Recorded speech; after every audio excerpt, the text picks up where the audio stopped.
கிஸ்வா துணியை வந்து விற்கிறது கிடையாது. ஆனால் அப்படி வாங்கிக்கிட்டவங்களில் வந்து செகண்ட் ஹேண்ட் தேர்ட் ஹேண்டாக வந்து மேபி மாறி இருக்கலாம் அப்படிங்கன்னு வந்து குற்றச்சாட்டு வைக்கப்படுது. இந்த பிரச்சனை ஏன் வருது அப்படின்னா, சொன்ன மாதிரி எப்ஸ்டீனும் யுஏஇயை சேர்ந்த ஒரு பில்லியனரும் வந்து அவங்களோட ஒரு ஃப்ளோரில் வந்து நிற்கிறாங்க. அதுக்கு முன்னாடி வந்து கிஸ்வா அப்படிங்கிற அந்த துணி மாதிரியே வந்து ஒரு துணி வந்து போர்த்தப்பட்டிருக்கு. அது என்னன்னா ஃபுல் வந்து பிளாக் துணியாக இருக்கும். அதில் வந்து குரானோட வாசகங்கள் வந்து கோல்டன் இதில் வந்து வரையப்பட்டிருக்கும், எழுதப்பட்டிருக்கும். ஸோ அப்படி ஒரு துணி இருக்குது. மேபி இது கிஸ்வாவாக இருக்கலாம்.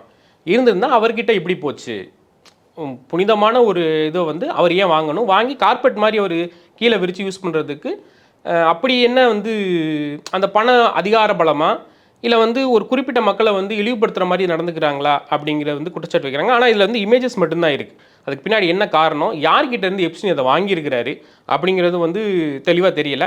இன்னொன்று அவர் எங்கே யூஸ் பண்ணார் அப்படிங்கிறதும் தெரியல. எப்ஸ்டீனை பொறுத்த வரைக்கும் அவருக்கு நியூ மெக்சிகோவில் ஒரு பண்ணை வீடு இருந்திருக்கு.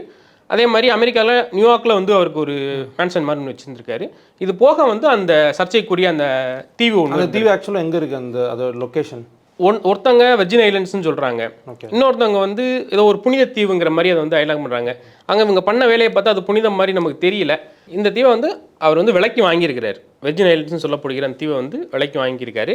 அங்கே தான் வந்து இந்த வேலைகள்லாம் நடைபெற்றுச்சு அப்படிங்கிற குற்றச்சாட்டுகள் ரொம்ப நாளாக வச்சுக்கிட்டு இருக்காங்க. சொல்லப்போனால் வந்து ஒரு 2005 ஒரு டைம் வந்து கைது செய்யப்படுறாரு.